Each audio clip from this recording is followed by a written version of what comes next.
Safe food, safe drug, safe Maharashtra ही जी मोहीम आपण हाती घेतलेली आहे, त्याच्यामध्ये आपण जे पावलं उचलत आहोत, त्या पावलाचा पुढचा टप्पा आज आपण कार्यान्वित करत आहोत. म्हणजे तो कार्यान्वित होता, पण त्याला वेगळ्या पद्धतीने आपण कार्यान्वित करत आहोत. गेल्या 8-10 दिवसापूर्वी आपण HRE ऑर्डर काढली, हॉटेल्स, रेस्टॉरंट्स, इटरीच्या बाबतीतली ऑर्डर काढली आणि त्याबद्दलचं इम्प्लिमेंटेशन अक्रॉस महाराष्ट्र चालू आहे. त्याच्यावरती कारवाई होते आहे. आता त्याच्या पुढचं आपल्या अन्नामध्ये सर्वात महत्त्वाचा जो घटक असतो तो असतो दूध, मिल्क अँड मिल्क प्रॉडक्ट्स. त्या बाबतीत मी स्टार्टिंगला आल्यानंतर महाराष्ट्रातले जे दूध उत्पादक आहेत, मिल्क प्रॉडक्टवाले जे आहेत, ते प्रोड्युसर्स आहेत, यांची एक मीटिंग याच ठिकाणी घेतली होती आणि त्याच्यामध्ये आपली परिस्थिती काय आहे हे त्यांच्या निदर्शनास आणून दिलं होतं. कोणते रेग्युलेशन्स, रूल्स, स्टँडर्ड्स त्यांनी पाळायचे, कशा पद्धतीने पाळायचे याबद्दलही त्यांना प्रेझेंटेशन करून जवळजवळ 1 तास त्याच्यामध्ये चर्चा करून त्यांना मार्गदर्शन केलं होतं. त्यानंतर बऱ्याच अंशी काही ज्या मोठ्या इस्टॅब्लिशमेंट्स आहेत त्यांनी त्यांच्या स्तरावर त्यांच्या कर्मचाऱ्यांचं प्रशिक्षण घेणं, त्यांचे जे व्हेंडर्स आहेत त्यांचं प्रशिक्षण घेणं, यांचंही काम चालू केलेलं आहे. ही चांगली गोष्ट आहे. परंतु फक्त तेवढ्यापुरतं जाऊन आपल्याला थांबता येणार नाही. आपल्याला सर्वंकष जी इकोसिस्टम आहे, दूध प्रक्रियेमधली पूर्णपणे इकोसिस्टम, अगदी प्रोड्युसर पासून म्हणजे फ्रॉम फार्म टू प्लेट, म्हणजे कंझ्युमरच्या ताटात जाईपर्यंत फार्म टू प्लेट ह्या कन्सेप्टवरती आपल्याला काम करावं लागणार आहे. आणि त्या साखळीमधले सर्वजण जे आहेत त्यांनी हे जे स्टँडर्ड्स आहेत ते पाळणं, ते इम्प्लिमेंट करणं आणि त्या अनुषंगाने त्या मानांकनानुसार तो प्रॉडक्ट तयार करणं, स्टोअर करणं, ट्रान्सपोर्ट करणं, प्रोसेस करणं आणि विकणं, या सर्व गोष्टीवरती काम करावं लागणार आहे. त्या अनुषंगाने आज आपण दुधातील भेसळ, कृत्रिम दूध आणि गंभीर अन्न सुरक्षा उल्लंघन जे आहेत दुधाच्या बाबतीत त्याच्याबद्दलच्या कॉम्प्रहेन्सिव्ह कंप्लायन्स ऑर्डर इश्यू केलेल्या आहेत. जसं हॉटेल, रेस्टॉरंट, इटरीच्या बाबतीत केल्या होत्या, तसं मिल्क आणि मिल्क प्रॉडक्ट्स याच्या बाबतीतले जे स्टँडर्ड्स आहेत, जे रेग्युलेशन्स आहेत, ते रेग्युलेशन्स सर्व साखळीमधले दूध उत्पादकापासून कंझ्युमरपर्यंत, फार्मपासून प्लेटपर्यंत हा जो कन्सेप्ट आहे इकोसिस्टमचा, त्या सर्व स्टेक होल्डर्समध्ये या पद्धतीने कॉम्प्रहेन्सिव्ह गाईडलाईन्स ज्या आहेत त्या आपण इश्यू केलेल्या आहेत. त्या कंप्लायन्स गाईडलाईन आहेत. त्या कुणाला बंदी घालण्यासाठी नाही, तर त्या कंप्लाय करण्यासाठी आहेत. त्या करण्यासाठी आपण हे आजचे आदेश जे आहेत ते आपण इम्प्लिमेंट केलेले आहेत. हे आदेश इश्यू करण्यापाठीमाग जे आपल्याला सांगितलं त्याप्रमाणे दूध उत्पादकांना म्हणजे अगदी कलेक्शन सेंटर पासून, बल्क मिल्क कूलर पासून ते कोल्ड चेन मेंटेनर पर्यंत, ते प्रोसेसर पर्यंत, पॅकर्स पासून, ट्रान्सपोर्टर पासून, सेलर्स पर्यंत यांना कोणते मानकाला नियम लागू आहेत? तर पहिला आता आहे ऑफकोर्स आपले जे रजिस्ट्रेशन किंवा लायसन्सिंगचे ते रूल 2011चे लागू आहेत. त्याचबरोबर अन्न उत्पादन मानके व अन्न संयोजके ज्याला म्हणतो तो पण स्टँडर्ड्स आणि रूल्स लागू आहेत. त्याचबरोबर दूषके, विषय व अवशेष हे जे आहेत 2011चे ते पण स्टँडर्ड्स लागू आहेत. विक्रीवरील प्रतिबंध व निर्बंध जे आहेत, प्रोहिबिटेड आयटमच्या बाबतीत रेग्युलेशन्स ते पण लागू आहेत. लेबलिंग आणि प्रदर्शन हे जे आहेत हे पण लागू आहेत. अन्न सुरक्षा मानके पॅकेजिंग विनियमन जे आहे 2018 ते पण लागू आहेत. त्याचबरोबर अन्नाचे सदृढीकरण ज्याला फॉर्टिफिकेशन जे म्हणतो हे पण रूल याच्यामध्ये लागू 2018चे. आणि जाहिरात आणि दावे हे पण रूल्स अँड रेग्युलेशन लागू आहेत. म्हणजे 8 प्रकारचे रेग्युलेशन फसाई ऍक्ट 2006च्या अंतर्गत जे आहेत आणि 2011चे रूल्स प्लस हे 8 प्रकारचे मिनिमम रेग्युलेशन्स हे प्रत्येक जणाला लागू आहेत. याचं पालन होणं अपेक्षित आहे. आता हे पालन करण्याच्या दृष्टिकोनातून हे कुणाकुणाला लागू आहे हा प्रश्न आपल्या समोर आलेला असेल. तो सर्वात पहिला जो आहे, दूध संकलन केंद्र, कलेक्शन सेंटर जे असतात ते किंवा बल्क मिल्क कूलर्स यांना लागू आहेत. दुसरा आहे दूध शीतकरण सेंटर्स जे केंद्र आहेत, कूलिंग सेंटर ज्याला म्हणतो तिथं आहेत. दुग्ध प्रक्रिया युनिट्स व उत्पादक ज्याच्यामध्ये पाश्चरायझेशन आपण करतो, प्रमाणीकरण करतो म्हणजे स्टँडर्डायझेशन, होमोजेनायझेशन जे करतो, निर्जंतुकीकरण करतो आणि त्याचबरोबर UHT प्रकल्प ज्याला म्हणतात, म्हणजे अल्ट्रा हाय ट्रीटमेंटवाले जे प्लांट असतात त्यांना सुद्धा हे मानक रेग्युलेशन्स रूल्स लागू आहेत. त्याचबरोबर पॅकर्स आणि फिलिंग स्टेशन्स, म्हणजे बऱ्याच वेळेस आपण बंद बॉटल तयार करतो किंवा पॅकेट तयार करतो, ते पॅकर्स आणि फिलर्स यांना पण हे लागू आहेत. वितरक, वाहतूकदार आणि घाऊक विक्रेते यांना पण हे नियम लागू आहेत. किरकोळ विक्रेते, दूध बूथ्स, दूध विक्रेते व सुटे दूध विक्रेते यांना पण लागू आहेत. स्वयंचलित व बल्क दूध विक्री चालक यांना पाहिलं आहेत. ऑटोमॅटिक व्हेंडिंग मशीन याच्यामध्ये असतात त्यांना. दूध व दुग्धजन्य पदार्थाचे उत्पादक म्हणजे मिल्क प्रॉडक्ट्स वाले, जसे की त्याचबरोबर पॅकिंग करणारे, या दुधाच्या प्रॉडक्टच्या बाबतीत आणि दुधाच्या बाबतीत पॅकिंग करणारे विक्रेते, व यामध्ये पनीर असेल, चना असेल, खवा असेल, तूप असेल, लोणी असेल, क्रीम, दही, चीज, आईस्क्रीम, दूध powder, condensed milk, flavoured milk व इतर सर्व दुग्धजन्य पदार्थ याचे उत्पादक यांना पण हे सर्व नियम लागू आहेत. या सर्वांनी या नियमांचं तंतोतंत पालन करायचे, ज्याच्या माध्यमातून हे परिपूर्ण दूध, सेफ मिल्क हे कंझ्युमरच्या प्लेटपर्यंत, घरापर्यंत जाईल. कोणत्याही प्रकारचं त्याच्यामध्ये अडल्टरेशन असणार नाही, कोणत्याही प्रकारचं त्याच्यामध्ये कंटॅमिनेशन असणार नाही, कोणत्याही प्रकारचं सबस्टँडर्ड मिल्क ते असणार नाही. म्हणजेच सेफ असेल, अनसेफ किंवा सबस्टँडर्ड किंवा मिसब्रँडेड अशा प्रकारचं मिल्क किंवा मिल्क प्रॉडक्ट्स हे कंझ्युमरपर्यंत आपल्याला देता येणार नाही, विकता येणार नाही किंवा प्रक्रिया करता येणार नाही. यासाठी हे नियम लागू आहेत. आता थोडक्यात, कारण डिटेल ऑर्डर आहे, प्रेस नोट पण डिटेल देतोय मी, त्याच्यामध्ये काही गोष्टी आपल्याला शॉर्टमध्ये सांगतो, कारण हे जर डिटेल सांगायला गेलं तर खूप मोठ्या प्रमाणात वेळ लागेल. ते आपण प्रेस नोटमध्ये निश्चितच वाचाल हे मला अपेक्षित आहे, त्याची पब्लिसिटी कराल हे मला अपेक्षित आहे.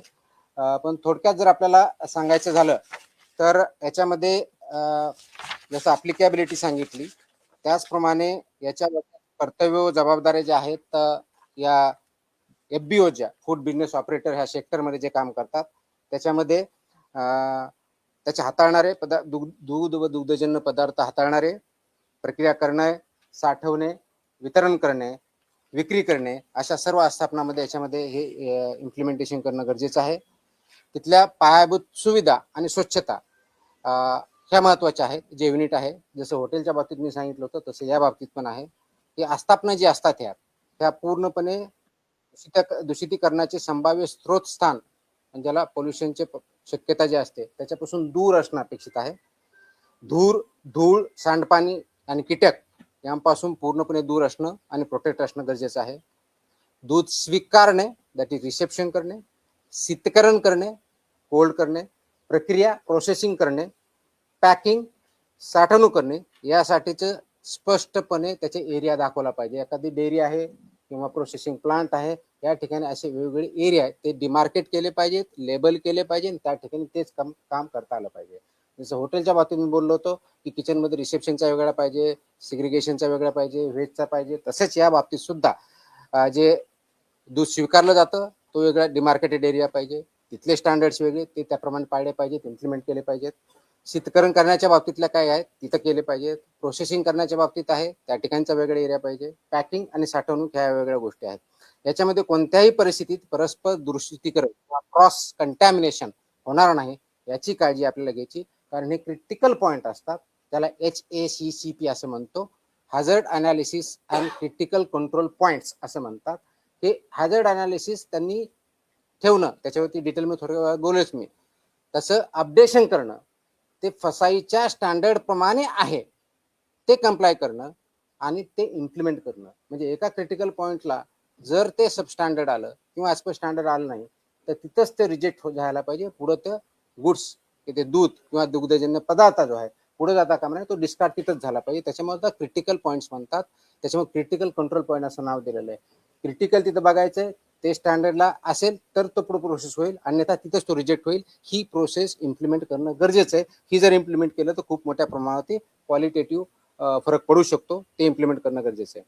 हा झाला पहिला मुद्दा, मी जे पायाभूत सुविधेच्या बाबतीत बोलतोय, स्वच्छतेच्या बाबतीत बोलतोय. दुसरा मुद्दा जो आहे, दुधाच्या संपर्कात येणारे सर्व पृष्ठभाग, भांडी, जे तुमचा सरफेस एरिया जिथे जिथे असेल तिथे भांडी, युटेन्सिल ज्याला म्हणतो, पाईपलाईन, टाक्या व उपकरणे ही फूड ग्रेड लेवलच्या पाहिजे. अन्न श्रेणीतील म्हणजे जरा फूड ग्रेड जे सामान असतं ते वापरणं गरजेचं आहे. Stainless steel, food grade stainless steel हेच प्रॉडक्ट वापरणं अपेक्षित गरज आहे, किंवा इतर मान्यता प्राप्त विषमुक्त गंजरोधक पदार्थांची असावीत, हे मॅन्डेट आहे. बऱ्याच वेळेस आपण बघतो की स्टेनलेस स्टील नसतं किंवा फूड ग्रेड नसतं, तर ते चालणार नाही. त्याचबरोबर ती तात्काळ किंवा चांगल्या पद्धतीने इमिजिएटली स्वच्छ करता आली पाहिजे, ज्याला आपण CIP म्हणतो, क्लिनिंग प्लेस, ते पटकन करता आलं पाहिजे, त्या दृष्टीची पाहिजे. तिसरा महत्वाचा जो मुद्दा इन्फ्रास्ट्रक्चरच्या बाबतीतला, तो परवानाधारक जो आहे ते कीटक नियंत्रण, पेस्ट कंट्रोल जे आहे त्या बाबतीत त्यांचं संस्थेबरोबर टायअप पाहिजे, ज्या रजिस्टर्ड आहे त्यांच्याकडून ते पेस्ट कंट्रोल रेग्युलर बेसिस ते घेणं अपेक्षित आहे. तो वैध करार असला पाहिजे आणि त्याच्यामुळे कोणत्याही प्रकारचा उंदीर, कीटक व माशांचा प्रादुर्भाव याच्याबद्दल शून्य सहनशीलता किंवा झिरो टॉलरन्स पॉलिसी आहे, त्याप्रमाणे इम्प्लिमेंट केलं पाहिजे. गेल्या वेळेस मी हॉटेल, रेस्टॉरंट आणि इटरीच्या बाबतीत मी हे एक सांगितलं होतं की पेस्ट कंट्रोल व्यवस्थित पाहिजे. माझ्या असं काही निदर्शनास येत आहे की बऱ्याच लोकांनी त्याच्यामध्ये सुधारणा डेफिनेटली केलेली आहे, परंतु काही ठिकाणी फक्त ते सर्टिफिकेट दाखवलेलं गेलेलं आहे की आम्ही करून घेतलेलं आहे म्हणून, पण ते केलं जात नाही. त्यांच्यावरती आम्ही फक्त सस्पेन्शनशीच नव्हे तर रजिस्ट्रेशन कॅन्सलची कारवाई करून त्याच्यावर प्रॉसिक्युशन पण करणार आहोत. तर हे सर्वांनी लक्षात घेतलं पाहिजे की फसवण्यासाठी करू नका, हे कंप्लायन्ससाठी आहे, हे थ्रेटन करण्यासाठी नाही, कारण याचा पूर्णपणे इम्पॅक्ट हा आपल्या नागरिकावरती, प्रत्येकावरती होतो, कारण ते फूड कंझ्युम केलं जातं आणि त्याचे परिणाम होतात. दुसरा जो मुद्दा मी सांगितला तो दूध स्वीकारणे, खरेदी, साठवणूक व शीतसाखळी हा एक क्रिटिकल पॉइंट आहे. याच्यामध्ये जे दूध घेतो आपण ते सर्व दूध व कच्चा माल जो आहे हे फक्त रजिस्टर्ड व्हेंडर्स कडूनच घेणं अपेक्षित आहे, कारण आपल्याला ट्रेस करणं गरजेचं आहे, मॅन्डेट आहे. रजिस्टर्ड व्हेंडर्स असणं, त्यांचे रेकॉर्ड असणं, दररोज किती घेतलं त्याचं रेकॉर्ड असणं, त्याच्यामध्ये रिजेक्टेड जर काही दूध असेल तर त्याचं रेकॉर्ड व्यवस्थित ठेवणं, त्याचं रजिस्टर मेंटेन करणं, ते सबमिट करणं, हे सर्व जे कलेक्शन सेंटर्स आहेत, जे युनिट आहेत ना मॅन्डेटरी आहे. हे खरेदी व संकलनाबाबतच्या नोंदी कमीत कमी 6 महिने हे त्यांनी प्रिझर्व करायच्या. 6 महिन्यामध्ये कोणत्याही अधिकाऱ्याने किंवा ऑथॉरिटीने ते रेकॉर्ड जर मागितलं तर त्यांनी सबमिट करणं मॅन्डेटरी आहे. त्याचबरोबर प्राप्त होणाऱ्या प्रत्येक खेप, ज्याला ट्रिप म्हणतो, टँकरच्या माध्यमातून असेल किंवा इतर असेल, ती स्वीकृतपूर्वी चाचणी करणं बंधनकारक आहे. ज्यावेळेस तुमच्याकडे टँकर येतो त्यावेळेस ऍक्सेप्ट करण्याच्या अगोदर त्याच्या ज्या मॅन्डेटरी टेस्ट आहेत त्या कंपल्सरी आहेत. त्या टेस्टमध्ये ते स्टँडर्ड प्रमाणे जर असेल तरच ते ऍक्सेप्ट करायचे, अन्यथा रिजेक्ट करायचे. आणि रिजेक्ट केलेला जो गुड्स आहे म्हणजे व्हेकल आहे त्याच्या बाबतीतचे इन्फॉर्मेशन बाकी सर्वांना पण द्यायची. अन्यथा काय होतं की एका ठिकाणी रिजेक्ट केला जातो, तेच टँकर दुसरीकडे जातं, तिथं ऍक्सेप्ट केला जातो, ते चालणार नाही. बैठकीमध्येही मी सांगितलं होतं, आता मी परत रिपीट करतोय की अशा प्रकारचं एका ठिकाणी जर गुड्स रिजेक्ट केलं आणि ते कारण द्यावं लागतं की तुम्ही ह्या कारणासाठी आम्ही रिजेक्ट करतोय, तर that will not be accepted anywhere. आणि असं जर झालं तर जो घेणारा आणि विकणारा दोघांना आम्ही जबाबदार पकडून त्यांच्यावरती आम्ही कारवाई करणार आहोत. ते करताना कोणत्या प्रकार, ज्यावेळी रिसेप्शन करतो तर आपण काय बघितलं पाहिजे, कोणत्या प्रकारच्या टेस्ट आपण जे म्हणतो, साध्या असे टेस्ट असतात पण इम्पॉर्टंट आहेत, क्रिटिकल आहेत, जरा ऑर्गॅनोलेप्टिक तपासणी म्हणतात. आता ऑर्गॅनोलेप्टिक म्हणजे काय, आपल्याला आपल्या डोळ्याने दिसतं, नाकाने वास येतो, ह्या ज्या गोष्टी बघायच्यात, कलर असेल, ह्या गोष्टी त्याला ऑर्गॅनिक आपल्या ऑर्गन्सनी, पंचेंद्रिय म्हणतो आपले जे आहेत त्याच्या माध्यमातून पहिली टेस्ट असते, ते आपण बघायची असते. त्याचबरोबर तापमान, टेम्परेचर आहे ते बघायचं असतं. दूध स्निग्धांश म्हणजे फॅट जे आहे त्याच्यामधलं ते टेस्ट करायचे असते. त्याचबरोबर सॉलिड नॉट फॅट्स याची काय परिस्थिती बघायची असते. क्लॉट ऑन बॉइलिंग किंवा अल्कोहोल टेस्ट ज्याला म्हणतो ती करायची असते. ही सर्व गोष्टी जर केल्या तर बेसिकली ते स्टँडर्ड प्रमाणे आहे किंवा सबस्टँडर्ड आहे किंवा अनसेफ आहे आपल्याला कळतं, आणि त्याच्यानंतरच ते दूध ऍक्सेप्ट करायचं आणि मग पुढे जाऊ द्यायचं.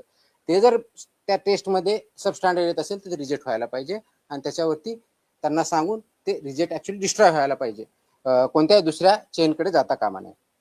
दुसरी महत्वाची जी बाब आहे, शीत साखळी हे खूप क्रिटिकल आहे. कोल्ड चेन ज्याला म्हणतो, कोल्ड चेन मेंटेन करणं हे बंधनकारक आहे. त्याच्यामध्ये कोणत्याही प्रकारची तडजोड, कॉम्प्रोमाइज आपण मान्य करणार नाही. कच्चं दूध जास्त शक्यतोवर लवकरात लवकर आणि जास्तीत जास्त कोणत्याही परिस्थितीत 2 तासाच्या आत कोल्ड चेन मध्ये आणलं पाहिजे. म्हणजे तुम्ही दूध काढल्यानंतर 2 तासापर्यंत ते व्यवस्थितपणे त्याला कोणत्याही प्रकारचं बॅक्टेरियल किंवा हे ग्रोथ होत नाही, ते जर व्यवस्थित आपण सॅनिटरी कंडिशनमध्ये व्यवस्थित ठेवलं, प्रिझर्व केलं तर. पण 2 तासानंतर त्याला मात्र तासाच्या आत ऑलमोस्ट आपल्याला ते कोल्ड चेनमध्ये आणायचं असतं. कोल्ड चेन म्हणजे इथं 4 डिग्री सेल्सिअस असतं. आणि म्हणून आपण गेल्या मीटिंगमध्ये हे सांगितलं होतं की जे मेजर ठोक खरेदीदार आहेत, डेअरीज आहेत किंवा पावडर प्लांट किंवा इतर मिल्क प्रोड्युसर्स आहेत, यांना डायरेक्टली जे घेतात, तर ते सकाळी आणि संध्याकाळी 2 शिफ्टमध्ये कलेक्ट करा हे निर्देश दिले होते. कारण रात्री काढून ठेवलं तर सकाळपर्यंत ते ऑलरेडी खराब होणार आहे. टेम्परेचर 4 डिग्री सेल्सिअस जर शेतकऱ्याकडे नसेल त्या पद्धतीने ठेवायचं, तर ते खराब होऊन दुसऱ्या दिवशी येणार आहे आणि तो प्रॉब्लेम होतो. म्हणून 2 वेळच्या शिफ्ट करायचे मी सांगितलं होतं. त्या दृष्टीने काही कारवाई चालू आहे, ते परिपूर्ण होणं अपेक्षित आहे. ते थंड केल्यानंतर त्या 4 डिग्री सेल्सिअसला ट्रान्सपोर्ट अगदी डेअरी जाईपर्यंत किंवा प्रोसेस जाईपर्यंत मेंटेन करायचं आहे. हे त्याच्यामधलं मॅन्डेट आहे. आणि जर फ्रोझन फूड असेल तर त्याला -18 डिग्री सेल्सिअसमध्ये प्रिझर्व करणं अपेक्षित आहे. कोल्ड आणि फ्रोझन याच्यामधला हा फरक आहे, 4 डिग्री आणि -18 डिग्री. हेच करत असताना परत गेल्या वेळेस जसं सांगितलं होतं की हे पदार्थ जे आहेत जमिनीपासून उंच, भिंतीपासून दूर, झाकलेल्या, लेबल लावलेल्या, कीड प्रतिबंधक भांड्यातच ठेवायचे आहेत. त्या गाईडलाईन्स आहेत, त्याला फिफो सिस्टमनुसार ते इम्प्लिमेंट करायचं आहे. हा एक दुसरा भाग झाला. तिसरा क्रिटिकल जो पॉईंट आहे तो आहे उष्णता प्रक्रिया, भरणे, सीलबंद करणे आणि पॅकेजिंग करणे. हा क्रिटिकल तिसरा पॉईंट आहे. याच्यामध्ये हीट ट्रीटमेंट जी आहे ती योग्य प्रमाणात झाली पाहिजे, योग्य वेळेत झाली पाहिजे. जसं की आपल्या नियमानुसार असं आहे की पाश्चरायझन करायचं म्हणजे नेमकं काय करायचं, तर पाश्चरायझन म्हणजे 63 डिग्री म्हणजे 63 डिग्री सेल्सिअसला कमीत कमी 30 मिनिटं तुम्हाला तापावं लागतं. आय रिपीट, 63 डिग्री सेल्सिअसला 30 मिनिटं किंवा 72 डिग्री सेल्सिअसला तुमचं 15 सेकंद किंवा दोन्हीचं कॉम्बिनेशन. या लेवलला केलं तरच पाश्चरायझन होतं, नाही तर पाश्चरायझ होत नाही.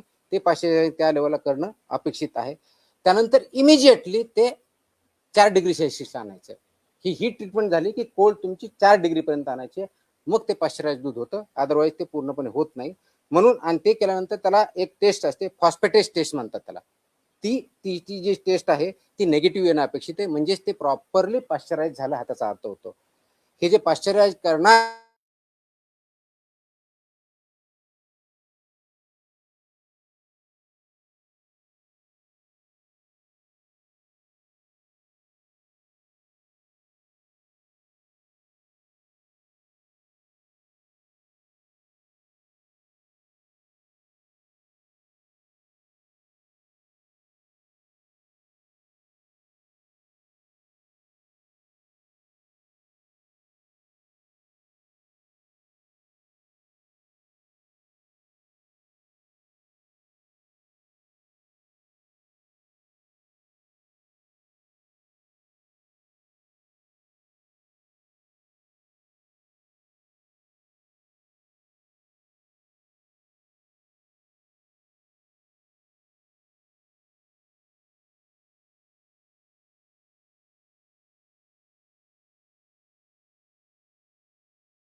प्रकारची सांगितली उष्णता प्रक्रिया, भरणे, सीलबंद करणे आणि पॅकेजिंग करणे याच्यामध्ये चौथा जो पॉईंट आहे, गेल्या वेळेस बोललो तो आता सांगतो, जे हँडलर्स आहेत, फूड हँडलर्स, त्यांची अॅन्युअल चेकअप, त्यांचे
नाव, त्याचा वर्ग, क्लास ऑफ मिल्क, परवाना किंवा नोंदणी क्रमांक, लागू असल्यास डेअरी प्रोडक्टचा लोगो असेल तर लोगो, घटकांची यादी, त्याच्यामध्ये कोणते कोणते घटक आहेत त्याची यादी, पोषण विषयक माहिती, nutritional information about the product or the food, म्हणजे मिल्क किंवा मिल्क प्रॉडक्ट जे असेल त्याच्याबद्दलची, हिरवे इथं चिन्ह, कारण हे डिफाइंडच व्हेजिटेरियन म्हणून, त्याच्यामुळे त्याला हिरवाच चिन्ह भेटेल, त्याला रेड कधी भेटणार नाही.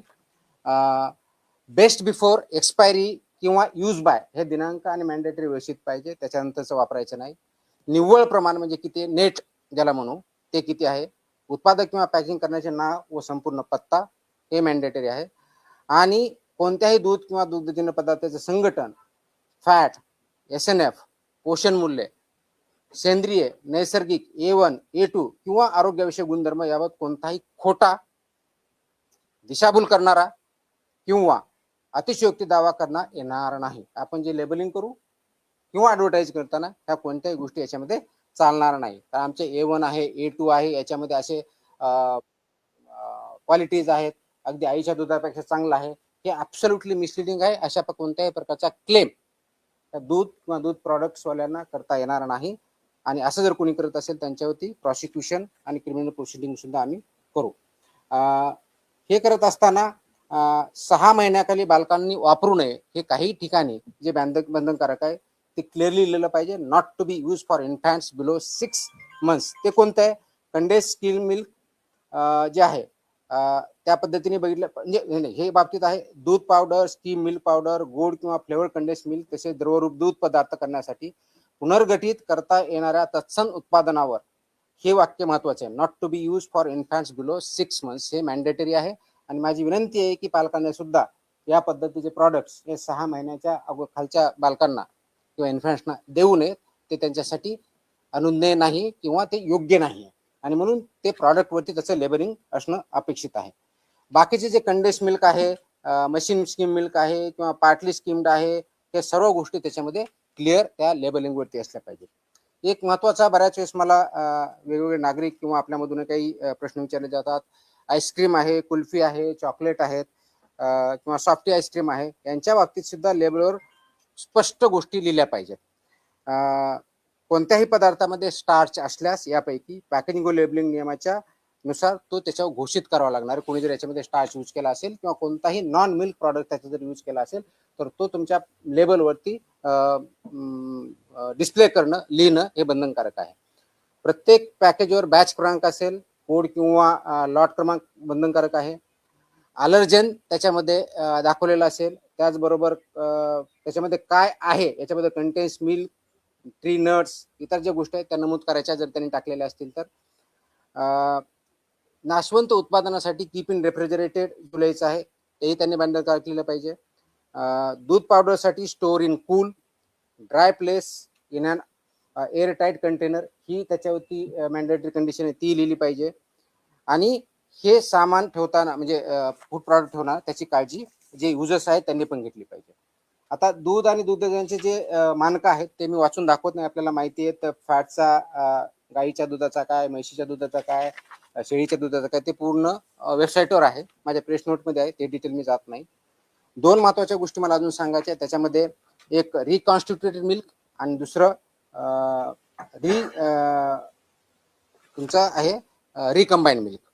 हे रिकॉन्स्टिट्युटेड मिल्क म्हणजे काय, तर हे ड्राईड मिल्क आहे किंवा कॉन्सन्ट्रेटेड दूध आहे, याच्यामध्ये पिण्यायोग्य पाणी मिसळून संबंधित प्रकारच्या दुधासाठी विहित करण्यात आलेले पाणी घनपदार्थ प्रमाण पुन्हा स्थापित करून दुधाच्या विहित संरचना प्राप्त होतील असं तयार केलेलं मिल्क. आणि रिकंबाईन मिल्क म्हणजे पुनर्संयोजित मिल्क म्हणतात त्याला.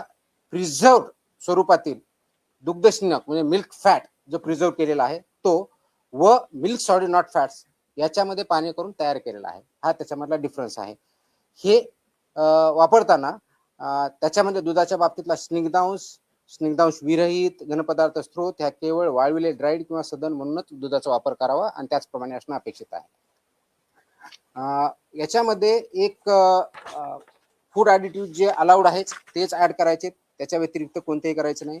ज्या ठिकाणी फॉर्टिफिकेशन ऑफ मिल्क झालेलं आहे, म्हणजे या ठिकाणी व्हिटॅमिन्स पर्टिक्युलरली ए आणि व्हिटॅमिन डी टाकलंय, त्या याच्यावरती एफ हा मोठा बोल्ड लेटरमध्ये लिहायचं, त्याकडून लोकांना कळेल की याच्यामध्ये फॉर्टिफिकेशन्स कोणत्या पद्धतीच्या आहेत. हे करत असताना पाश्चराईजच्या बाबतीत एक 2-3 महत्वाच्या गोष्टी ज्या मी सांगायच्या म्हटलं होतं, तर त्या सीलबंदला कोणत्याही प्रकारचे छेडछाड जर असेल तर कुणीही विकत घेऊ नये आणि विकणाऱ्याने ते विकू नये. ड्युली लेबर्ड पॅकमध्ये विक्रीस देता येतं, त्याच्या व्यतिरिक्त देता येत नाही. फिलिंग आणि सिलिंग हे अंतिम उष्णता ज्यावेळेस असते त्या मोमेंटला करायचं असतं, त्याच्या अगोदर किंवा त्याच्या नंतर नाही, हे त्यांना पाहायचे. पाश्चराईज प्रमाणित किंवा इतर कोणताही उष्णता प्रक्रिया केलेलं जे दूध आहे ते उघड्या कॅनमधून, ड्रममधून किंवा सीलबंद नसलेल्या पात्रामधून सुट्या स्वरूपात विक्री करणं अनुज्ञेय नाही. ते सीलबंदमध्येच विक्री करावं लागेल, त्याला ओपन करून ते ॲज अ लूज मिल्क म्हणून ते आपल्याला विकता येणार नाही. आणि म्हणून फिलिंग अँड बॉटलिंग व सिलिंग याची प्रक्रिया जे प्लांट आहेत त्यांनी व्यवस्थितपणे पाळणे, ते इम्प्लिमेंट करणे, इन्क्लुडिंग सेलर पॉईंट पर्यंत ते बघणं गरजेचं आहे. आणि जर रॉ मिल्क असेल तर ते रॉ मिल्कवरती हे लिहिलं पाहिजे की याच्यामध्ये हे दूध कच्चं असून सेवन करण्यापासून उकळणं आवश्यक आहे, हे त्याच्यावरती लिहिणं गरजेचं आहे. आता याच्यामध्ये दूध संकलन केंद्राने काय करायचे हे मी दिलेलं आहे, त्याचे डिटेल्स गाईडलाईन आहेत. त्याचबरोबर दूध शीतकरण केंद्राने काय करायचे याच्या जवळजवळ 9 प्रकारच्या गोष्टी त्यांनी करायच्या. त्याच्यामध्ये क्लिनिंग इन प्लेस पाहिजे, तापमान मेंटेन केलेलं पाहिजे, इन्स्ट्रुमेंट पाहिजे, त्याचे कॅलिब्रेशन पाहिजेत, सांडपाण्याची व्यवस्था पाहिजे. या सगळ्या गाईडलाईन या माझ्या ऑर्डर्समध्ये आहेत, त्याच्यामुळे डिटेलमध्ये जात नाही. परंतु याच्यामध्ये ह्या ज्या गाईडलाईन्स मी सांगितल्या त्या ॲप्लिकेबिलिटी कोणाला सांगितली, टू एंड आपल्याला सिस्टम ज्याला इकोसिस्टम म्हणतो ते आपण डेव्हलप करतोय. याच्यामध्ये जर व्हायोलेशन केले तर पनिशमेंट ज्या अनसेफ फूडच्या बाबतीत आहे किंवा अडल्चरेटच्या बाबतीत किंवा कृत्रिम दुधाच्या बाबतीत जे आहे, ज्याला सिंथेटिक मिल्क म्हणतो आपण, जे केमिकल पासून बनवलेलं असतं त्याच्या बाबतीत, आणि अशा केसमध्ये डेथ झाला तर कमीत कमी 7 वर्ष, जास्तीत जास्त आजन्म कारावास इतका आहे, 10 लाख रुपये दंड आहे. त्या अशा अवनदामुळे जर गंभीर दुखापत झाली, जर ग्रीवस इंजरी म्हणून 6 वर्षापर्यंत कारावास आणि 5 लाख रुपये दंड आहे. गंभीर स्वरूपाची नसलेली दुखापत झाली तर 3 लाखापर्यंत दंड आहे, 1 वर्षाचा कारावास आहे. कोणतीही दुखापत झाली नसल्यास 3 महिन्यापर्यंत कारावास आणि 3 लाखापर्यंत दंड आहे. आणि सबसिक्वेंटचा जर असेल तर ऑफकोर्स फर्स्ट कन्व्हिक्शन 1 लाख रुपये दंड अतिरिक्त वापर लावला जाऊ शकतो. अन्न सुरक्षा ऑफिसर जे आहेत आपले FSO यांनी जप्त केलेला किंवा ताब्यात केलेले दूध किंवा इतर कोणत्याही वस्तू हस्तक्षेप करता येणार नाही. ती हटवणे किंवा त्याच्याशी छेडछाड करणे हा 6 महिन्यापर्यंत कारावास आहे. त्याच्यामुळे ऑफिसरच्या याच्यामध्ये आपण जे म्हणतो की माझ्या सेंटरमध्ये, माझ्या युनिटमध्ये मी एंट्री करू देणार नाही, हे आपल्याला चालणार नाही. ऑफेन्सेस बाय कंपनी जे करतात तो गुन्हा झाल्यास प्रत्येक कंपनीवर त्याच्या व्यवसायाचं जे आहे पूर्णपणे कारवाई करण्यात येईल. दंडाच्या बाबतीत जर बघितलं तर रजिस्ट्रेशन नसेल किंवा लायसन्स नसेल तर 10 लाख रुपये दंड आहे, त्याच्याशिवाय तुम्हाला काम करता येणार. Up to 10 lakh is a fine. दिशाभूल करणारी ॲडव्हर्टाईज असेल, खोटी असेल तर 10 लाखापर्यंतचा दंड आहे. आतापर्यंत अनफॉर्च्युनेटली आम्ही दंड खूप कमी करायचे, इथून पुढे आम्ही मॅक्सिमम दंड, म्हणजे कुणी दिशाभूल केली तर आम्ही 10 लाख रुपये दंड लावणार, या पद्धतीने काम करणार आहे. फॉल्स क्लेम इन्फॉर्मेशन दिली तर त्याच्यामध्येही 10 लाखापर्यंतचा दंड आहे. दुधामध्ये भेसळ करण्यासाठी वापरल्या जाणाऱ्या कोणत्याही पदार्थावरती भेसळकारक पदार्थाचा ताबा ठेवणे, तो पदार्थ आरोग्यास अपायकारक असल्यास 10 लाखापर्यंतचा दंड, इतर बाबतीत 2 लाखापर्यंतचा दंड ही तरतूद आहे. मागणी केलेल्या स्वरूपाचे, गुणधर्माचे किंवा गुणवत्ता नसलेले दूध किंवा दुधाचे पदार्थ विकणे याच्यामध्ये 5 लाखाचा दंड आहे. त्याच्यामुळे ह्या दंडाचे तरतुदी आपल्या हे डिटेलमध्ये दिलेल्या आहेत, त्या सर्वांना लागू आहेत. त्याप्रमाणे त्याचं इम्प्लिमेंटेशन आपण करूयात आणि ते इम्प्लिमेंटेशन जर केलं तरच आपण एंड टू एंड ही साखळी जी आहे ती आपण चांगल्या पद्धतीनं इम्प्लिमेंट करू शकतो.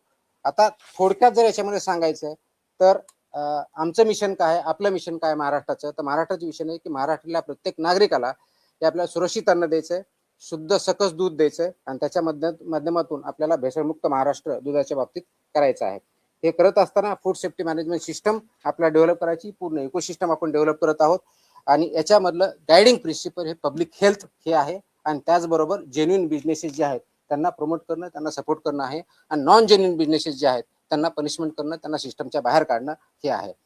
याच्यामध्ये आरोग्यविषयाच्या दुधातल्या ज्या थोडक्यात मी परत रिपीट करून चिंता काय आहेत तर पाण्याची भेसळ होते, हा महत्वाचा मुद्दा आहे. सिंथेटिक दूध वापरलं तर दुसरा मुद्दा आहे. युरिया, डिटर्जंट, कॉस्टिक सोडा, स्टार्च, ग्लुकोज, मेलामाइन इत्यादी रसायनांचा वापर करतो तो पूर्णपणे प्रोहिबिटेड आहे, तो पॉयझनस आहे, दॅट इज नॉट अलाउड, ते करता येणार नाही. मिल्क, फॅट व SNF याचं मानांकाप्रमाणे मानांकांचं उल्लंघन करता येणार नाही. अफ्लॅटॉक्सिन, M1 आणि अँटीबायोटिक रेसिड्यू आहेत ते याच्यात असणं अपेक्षित नाही, जे लिमिट आहे त्याच्या बाहेर त्याच्यामध्ये येता कामा नयेत.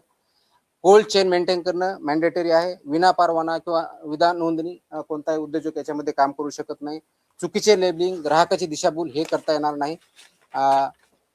अस्वच्छ परिसर किंवा अन्न हाताळ्या कर्मचाऱ्याच्या हेल्थकडे दुर्लक्ष किंवा अनहेल्दी कर्मचाऱ्यांनी ते करणं हे अपेक्षित नाही आहे. आणि म्हणून फार्म टू प्लेट या तत्वावरती ही जी इकोसिस्टम असणं अपेक्षित आहे ती परिपूर्ण विशेष सायकल करण्याचा आपला उद्देश आहे. त्या दृष्टिकोनातून जवळजवळ 25 रिफॉर्म्स या ऑर्डरच्या माध्यमातून आपण इम्प्लिमेंट केले. थोडक्यात त्याची लिस्ट इथं मी दिलेली, मी परत ती वाचत नाही, आपण त्याच्यामध्ये वाचू शकता. त्याच्यामध्ये आणखी आपण अवेअरनेस क्रिएट करू शकता आपल्या माध्यमातून.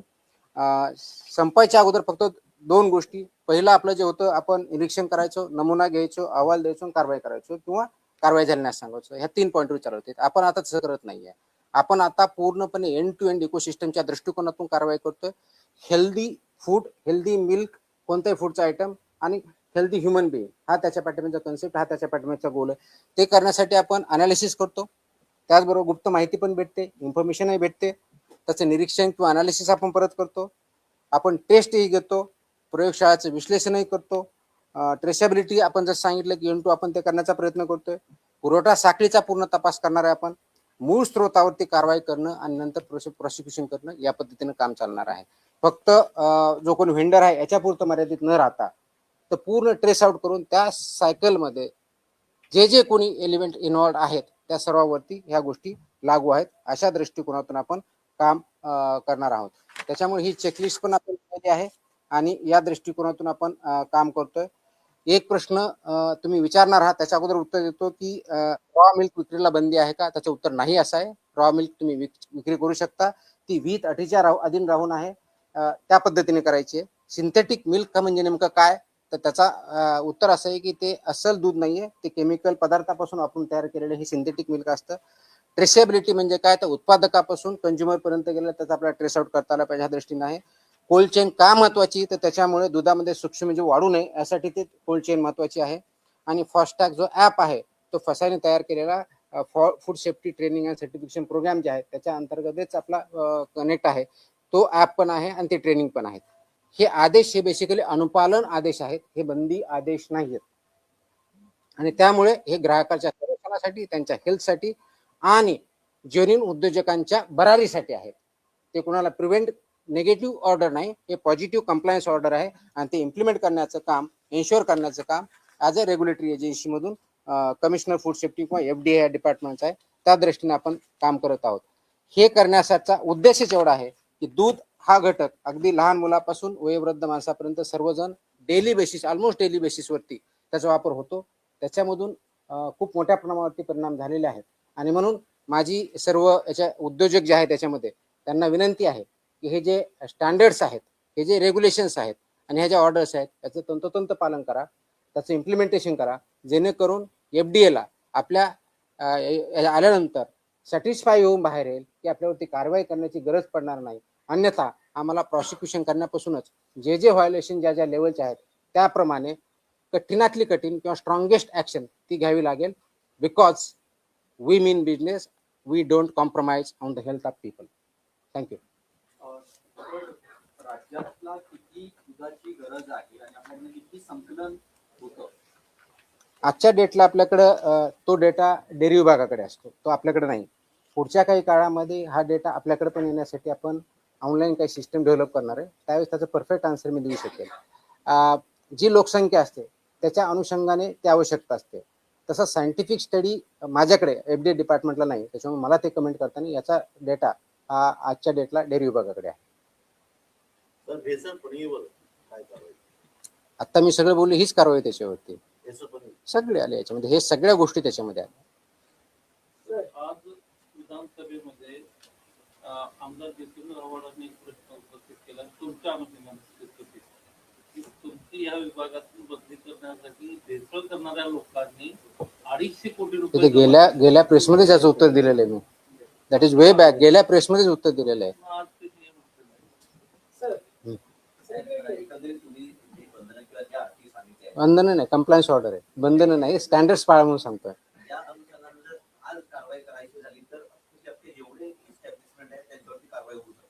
असं नाही, आहेत ना काही चांगले. आपण सगळ्यांनाच असं चुकीच्या याच्यामध्ये एका मापदंडाने मापणं बरोबर नाहीये. याच्यामध्ये चांगलं काम करणारे आहेत तर वाईट करणारे आहे. जे सगळीकडे असं ते पर्सेंटेज किती काय आहे हा भाग वेगळा असू शकतो. आणि म्हणूनच मी प्रथम मीटिंग घेतली होती. मीटिंगमध्ये सांगितलं होतं. त्याच्यानंतर बऱ्याच लोकांनी त्याच्यावरती काम करणं चालू केलेलं आहे. आता ह्या ऑर्डर त्याच्यामध्ये आणखी कॉम्प्रिहेन्सिव्ह आहेत. ते त्याच्या इम्प्लिमेंटेशन करण्यासाठी ते प्रयत्न करतील आणि त्याच्यातून चांगला रिझल्ट येईल.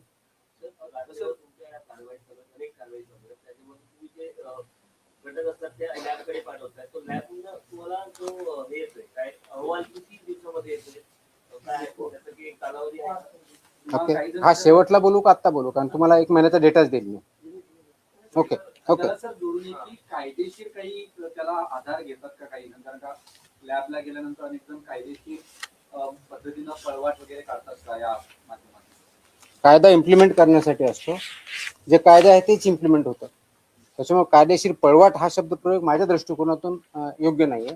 जो कायदा आहे ते इम्प्लिमेंट करणं काम आहे आणि कंप्लायन्स करणं एफबीओचं काम आहे, इम्प्लिमेंट करणं एफडीएचं काम आहे. याच्या बाबतीत जर बोलायचं झालं तर त्याच्यात जे काही लॅकुना असतील तर त्याच्यावरती विचार होईल. पण अशी कोणती लॅकुना आहे आजच्या डेटला आमच्या निदर्शनास नाही. असं वाटेल त्याच्यावरती आम्ही काम करू. त्याच्या बाबतीतलं लॅबच्या बाबतीतला आपण प्रश्न विचारला. येस, आपल्याकडं सध्या गेल्या वर्षी थोडक्यात आला होता पण यावेळेस डेटाच्या आधारे मी बोलतोय.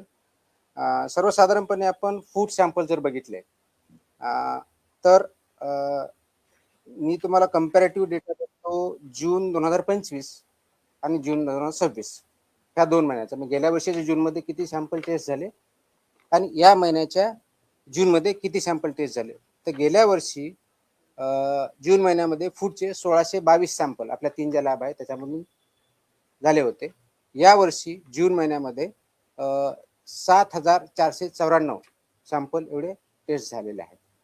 त्याच्यामुळे रेट वाढलेला आहे. त्याची कालच मी डिटेल प्रेस नोट दिलेली आहे.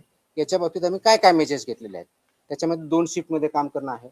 त्याच्यामध्ये बॅचेसमध्ये टेस्टिंग करणं आहे. म्हणजे एकाच प्रकारचे जर 10 नमुने असतील, 15 असतील आणि ती कॅपॅसिटी जर असेल तर तेवढे एका बॅचमध्ये लावणं असेल. त्याचं प्लॅनिंग मॅनेजमेंटच्या बाबतीत केलेलं आहे. प्रोहिबिटेड आयटमच्या बॅचेस प्रायोरिटीवरती घेतलेल्या आहेत. मिल्कच्या बॅचेस प्रायोरिटीवरती घेतलेल्या आहेत. त्यांना स्पेसिफिक काही डेस दिलेले आहे की ते फक्त त्याचंच काम करतील. हे जे मॅनेजमेंट आहे किंवा इथलं ओव्हरऑल मॅनेजमेंट आहे त्याचं मॅनेजमेंटला फरक पडलेला आहे. अजून पुढच्या महिन्यामध्ये याच्यामध्ये फरक पडलेला असेल. आमचं टार्गेट असं आहे की ऑगस्टच्या पहिल्या आठवड्यापर्यंत म्हणजे जुलै एंडपर्यंत आपण करंट लेवलला येऊ. कोणत्याही प्रकारचे लेगसी राहणार नाही. सो दॅट फूडचा सॅम्पल आला त्याला 14 दिवसाची लिमिट आहे. त्या 14 दिवसाच्या आतच त्याचे रिझल्ट जातील आणि फक्त रिझल्ट जाण्यापर्यंत आम्ही करणार नाही. रिझल्ट आल्यानंतर त्याच्यावर जी पुढची कार्यवाही होणं अपेक्षित आहे माझ्या अधिकाऱ्याकडनं आणि एफबीओस कडनं ती लॉजिकल कन्क्लुजनला नेऊ याच्यावरती आम्ही काम करतो. अनेक वेळा असं सोशल मीडियावरती व्हिडिओ बघतो की कोणत्याही पद्धतीची रसायनं टाकून ते दूध बनवण्याचा प्रकार केला जातो. कशी कुठची आहेत किंवा त्याच्या बाबतीत काही आपण याच्यावरती सोशल मीडियावरती रिस्पॉन्स मी नाही करणार. सोशल मीडियावरती कुणी काय टाकतं याला काय सोर्स नसतो. तर जे काय आता मी सांगितलं कोणत्या प्रकारचे अनवॉन्टेड म्हणजे प्रोहिबिटेड आयटम आहेत यूज करायला ते आपल्याला करताच येत नाही. तसे जे सापडतं आपण कारवाई करतो. सर एक मिनिट. दोन्ही आमदारांनी एक डेमो दाखवला होता विधानसभा अधिवेशनाच्या वेळेस. काही रसायनं आणून कसं दूध तयार करतात किंवा फॅट कसं अधिक आहे ना. तर अशा काही आपल्या निदर्शन असेल त्याच्यावरती आम्ही कारवाई करणार. ते अलाउड मी जे सांगितलं की सिंथेटिक मिल्क म्हणून किंवा केमिकल मिल्क म्हणून ते मिल्क नाही याच्या मुळामध्ये तर ते इलिगलच आहे. It's not a milk, it's a poison. तर त्याच्यावरती आपण कारवाई करतो सर. आपण मुंबईमध्ये जास्त अमूलचं दूध आहे. आपण राज्याबाहेर पण कारवाई करणार. माझा अधिकार राज्यापुरता आहे. मग त्याला कसं रोखणार? महाराष्ट्रात जे काही दूध येतं ते कोणते असतं. महाराष्ट्रात जे दूध येतं किंवा जे प्रॉडक्ट असतात ते महाराष्ट्राच्या ज्युरिडिक्शन मध्ये आहे. हे अमूल कूलचे जे दूध येतात, अमूल कूलचे जे दूध येतात स्वीट, ते किती दिवसापर्यंत ठेवू शकतो असा? त्याच्यावर लिहिलेलं असतं ना. 500 राजे आहेत आता मी सांगितलं त्याच्या लिमिटेशन ठरलेले आहेत त्याच्या. जाहिरात सर बीडमध्ये म्हटलं की दुधाच्या बाबतीत वेगवेगळ्या पद्धतीच्या जाहिराती केल्या जातात. सॉरी नाही कोणतरी बोलतो बीडचं कोणतरी सर, करतो. हा बीडमध्ये श्रीकृष्ण केक बर्फी फार्मवरती देखील कारवाई करण्यात आली, पण गावकऱ्यांचं असं म्हणणं आहे की लाखो रुपयांचा जो मुद्देमाल होता तिथे फक्त 35,000 दाखवले आणि कारवाई म्हणजे आरोपी जे होते ते एकच जणांवरती कारवाई केलेली, कारण तो 7 ते 8 जण होते त्या ठिकाणी. ज्यावेळेस कारवाई होते त्यावेळेस तिथला मुद्देमालाचा पंचनामा होतो, तो समक्ष होतो. ते किती आयटम आले त्याचे फोटो काढले जातात, त्याची व्हिडिओग्राफी पण आम्ही सांगतो. मोबाईलच्या माध्यमातून आपण काही वेगळे इन्स्ट्रुमेंट दिलेले नाहीत. त्याच्यामुळे असं जर कोणी म्हणत असेल की त्यांच्याकडे काही पुरावा असेल जे क्लेम करतात त्यांनी मला सादर करावं, त्याच्यानुसार मी त्याच्यावर कारवाई करेन. पण फक्त बोलायचं की एवढा मुद्देमाल लाखाचा होता, त्यांनी जाऊन बघितलं होतं का लाखाचा होता का 35,000चा होता का 1 कोटीचा होता हे मला माहित आहे. त्यांच्याकडे काही पुरावा असेल डेफिनेटली आपण कारवाई करू. ती कारवाई बीडमध्ये 2 दिवसापूर्वीची कारवाई बोलली. रात्री 2-3च्या दरम्यान सुरू झालेली कारवाई ती. जशी इंटेलिजन्स आमच्याकडे आला, आमची टीम तिथे गेली, ते पूर्णपणे तपासलं. तपासल्यानंतर त्याच्यामध्ये सगळ्या चुकीच्या गोष्टी आढळल्या. जवळजवळ दुसऱ्या दिवशीपर्यंत कारवाई चालू होती, ती केली. आणि तो उद्योजक किंवा जो आहे तो अगदी 2-3 महिन्यापूर्वीच त्यांनी लायसन्स घेऊन काम चालू केलेलं होतं. तो वी हॅव ट्रेस्ड इट. आणि त्याचे जे काही लॉजिकल कन्क्लुजन प्रॉसिक्युशन करू सगळे आपण पेनल्टी त्यांच्यावरती कारवाई करूया. सर अजून एक होता, मुंबईत अनेक ठिकाणी जे पान जे आहे ते विकलं जातं, काही जे पान सेवन केल्यानंतर चक्कर येणं, बीपी लो होणं किंवा अशा प्रकारचे त्याने प्रकार जे आहे ते समोर येताना पाहायला मिळतात. यावरती देखील काही कारवाई करणार आहे? अरे एफडीचे प्रश्न विचार आहे बाबा. नाही आता तू पान खाणार खायच्या बाबतीचा माझा इश्यू नाही. अनेक ठिकाणी सर नाही गुटखावरती बॅनच आहे. असे गुटखा कोणी वापरत असेल ते सांगा, आम्ही कारवाई करतोच ना. कुरिअरच्या माध्यमातून पण हल्ली गोष्टी अरे हो, असं कुठे येत असेल कोणी पाठवणार असेल त्या आम्हाला सांगा, आम्ही पण मागू आणि आम्ही कारवाई करू, काही अडचण नाही. We do that also. म्हणजे कोणी असा ऍड्रेसवर येत असेल तर आम्ही कुणाला तरी पाठवायला लावू, ऍड्रेस मागायला तर मी तसंही करतो आम्ही करतो ना तसं, काहीच अडचण नाही. असं असेल माहिती असेल तर डेफिनेटली कारवाई करू आपण, काहीच अडचण नाही.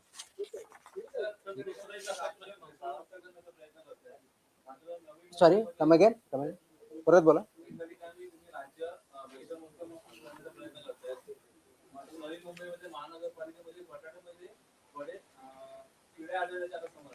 कुठे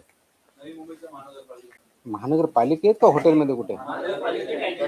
कॅन्टीन मध्ये आम्ही तपासणी करू, पाठवा तिथे, काय अडचण नाही. हा काय काय काय हा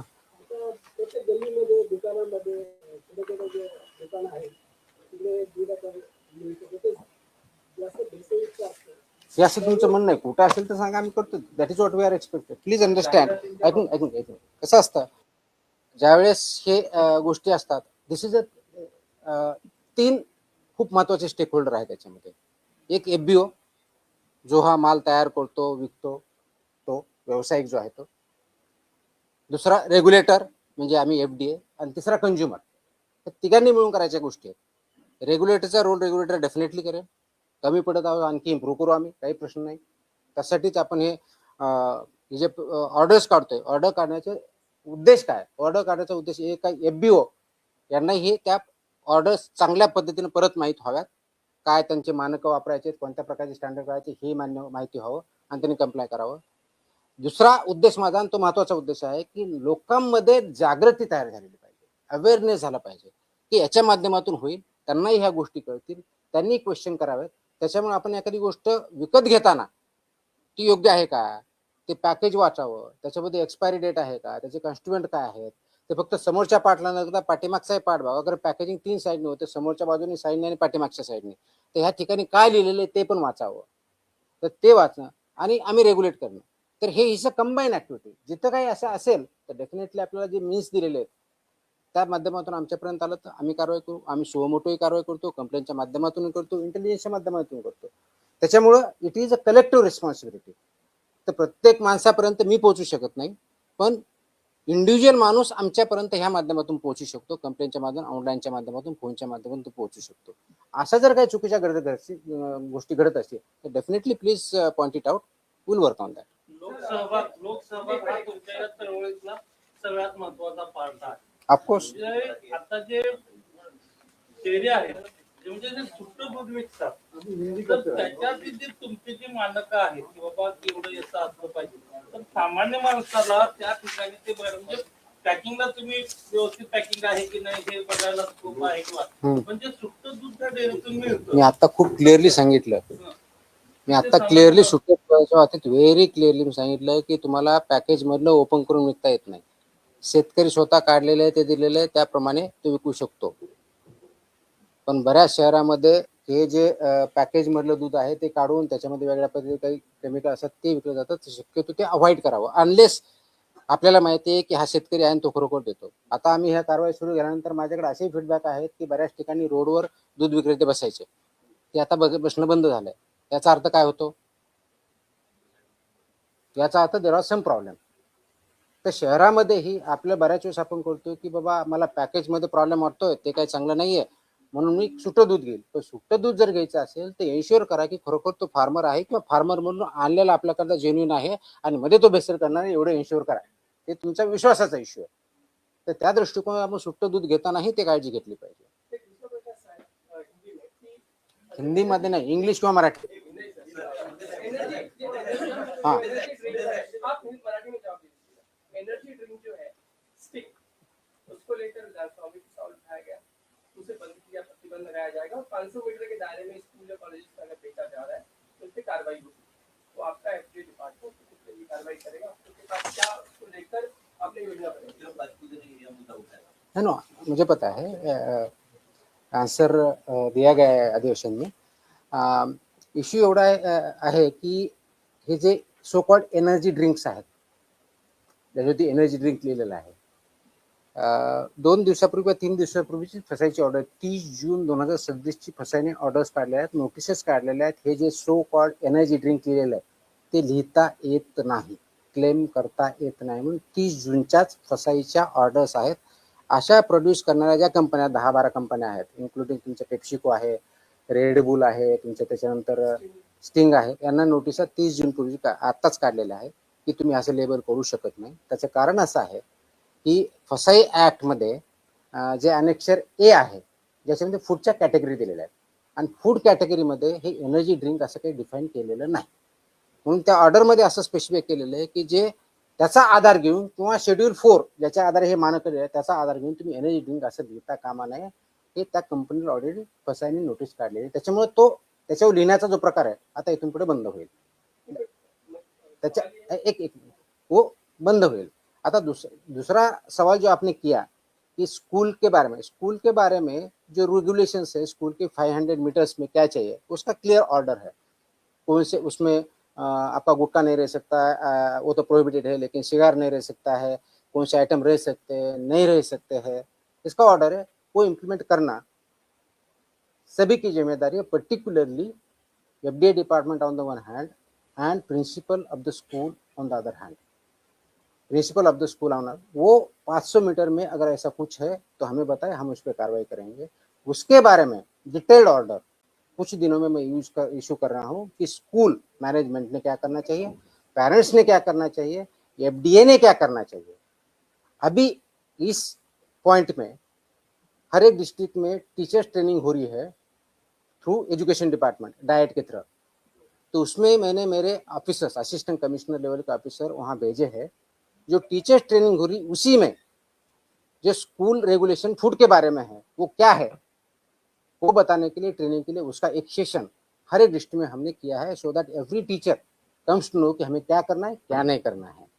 राइट फ्रॉम उनका वेंडर कैसा होना चाहिए, वहाँ कौन सा खाना अलाउ करना चाहिए, कौन सा नहीं करना चाहिए, कौन सा बैन है, ये सब गाइडेंस हर एक टीचर के पास जा रहा है, टीचर की ट्रेनिंग के थ्रू जा रहा है. अभी आज ऑन अभी चल रहा है तो हर एक डिस्ट्रिक्ट में हो रहा है, तो एक अवेयरनेस होगा.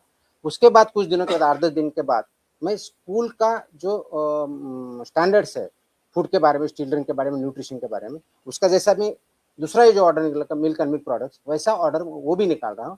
उसके तहत आपके जो क्वेश्चन है सब आंसर हो जाएंगे इसमें. तो सवाल ये क्या है कि एनर्जी ड्रिंक तो नहीं है, मतलब आप एनर्जी क्लेम नहीं कर सकते. नहीं कर सकते. तो अगर एनर्जी क्लेम नहीं कर सकते तो कंपनीज आपको कहेगी कि हम क्या क्लेम करते हैं, इट इज सिंपल. तो उनका ड्रिंक और वो ये ऐसी ड्रिंक है, ड्रिंक कैफिनेटेड ड्रिंक या एरेनेटेड ड्रिंक या कार्बोनेटेड ड्रिंक जो डिफाइन होता है उसके कंटेंट्स कितने होने चाहिए वो डिफाइंड है, उसका वायलेशन वो नहीं कर सकते. लेकिन वो एनर्जी ड्रिंक नहीं बोल सकते क्योंकि बहुत से लोग एनर्जी है इसलिए लेते या देते हैं. उसमें ये भी है कि 18 साल के नीचे लोगों को रिकमेंडेड नहीं है करके, it is not recommended, it is not band but it is not recommended.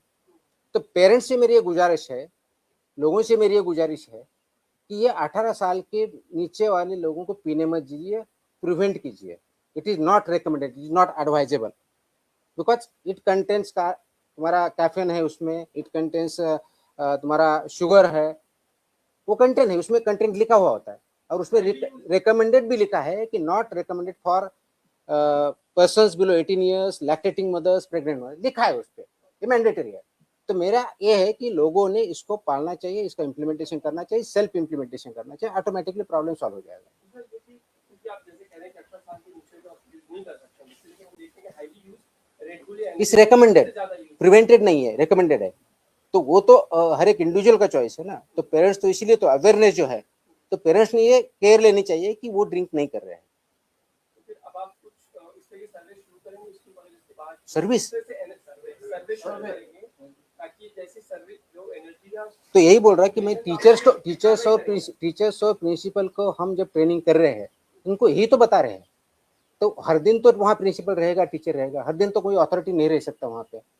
तो हर दिन उनके पास स्कूल में बच्चे आते हैं, पेरेंट्स से इंटरेक्शन रहता है, एरिया उनके कंट्रोल में, उनको फुल अथॉरिटी है। और उनका कोई कंप्लाई नहीं कर रहा है तो हमें इंटीमेट करे, हम वहाँ पे कार्रवाई करेंगे। But primarily principal of the school has to do it. उसके ऑर्डर्स में निकाल रहा हूँ तो वो होगा। तो और इसके साथ पेरेंट्स ने कोऑपरेट किया, ऑटोमेटिकली ये हम काम अच्छी तरह से कर सकते हैं, जरूरी है। सर एक महत्त्वाचं लास्ट मध्ये मुख्य सचिवांनी एक बैठक घेतली होती. त्या बैठकीला महिला बाल कल्याणचे सचिव, सगळे जेडपी सचिव, सीईओ आणि कलेक्टर होते.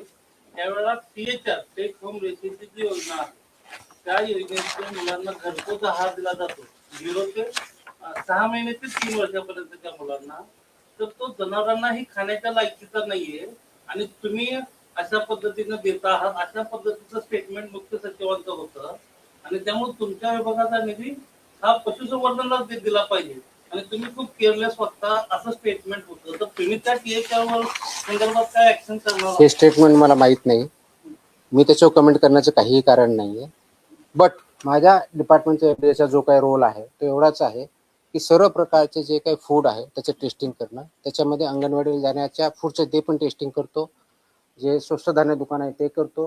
त्याची इंटेन्सिटी आम्ही वाढवणार आहोत, सॅम्पल आणखी चांगल्या पद्धतीने वाढवणार आहोत आणि तिथं काही चुका असेल त्याच्यावर कारवाई करणार आहोत.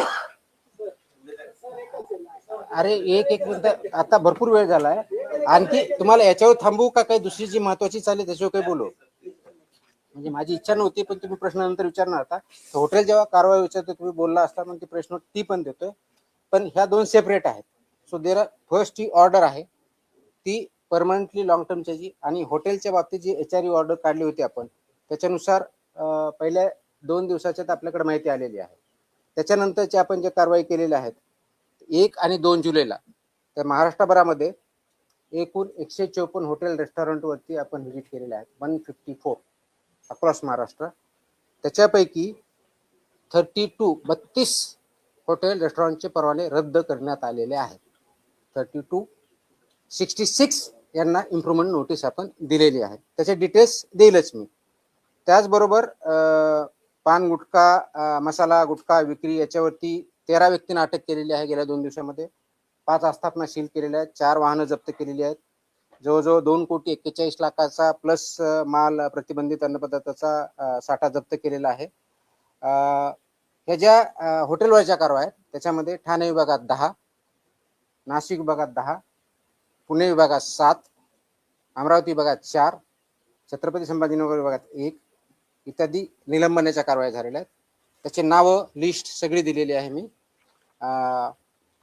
अपेक्षित हे आहे की याच्यावरती लोकांनी सुद्धा आपण जिथं अन्न खातो ते व्यवस्थित आहे का, ते मानकाप्रमाणे आहे का हे बघणं अपेक्षित आहे. हॉटेल आहे तर तिथं पहिलं तर फसायचं लायसन्स किंवा लायसन्स आहे की नाही बघा.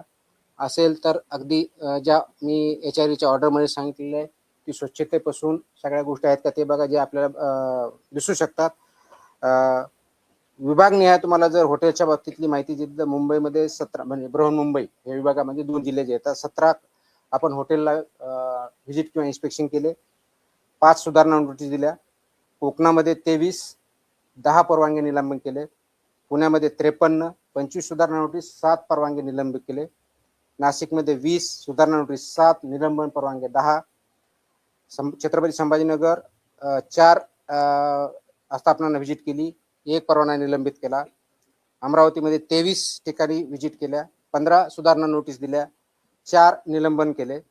नागपूरमध्ये 14 सुधारणा नोटीस 10 आणि महाराष्ट्रामध्ये एकंदर 154 व्हिजिट, 62 सुधारणा नोटीस, 32 लायसन्स सस्पेंड केलेले आहेत. आणि याच्यापेक्षाही मोठी कारवाई आजही चालू आहे आणि चालू राहणार आहे. मात्र आमचा फोकस सगळ्या सेक्टरवरती राहणार आहे. हॉटेल चालू झालं म्हणजे दूध कमी झालं किंवा प्रोहिबिटेड आयटम कमी झालं असं नाही. प्रोहिबिटेड आयटम कशाही परिस्थितीत आम्ही कमी करणार नाही. दूध आणि दुधाचे पदार्थ याच्यावरती खूप मोठा फोकस आहे. वेगवेगळे सेक्टर्स आहेत, त्या वेगवेगळ्या सेक्टरवरती कारवाई चालू आहे आणि त्याचे परिणाम आपल्याला पुढच्या काळात डेफिनेटली दिसतील. आय थिंक नाही आता बस झालं, आपण खूप बोललो, माझा घसा दुखायला लागला. आपण नंतर भेटूया. चलो, थँक्यू.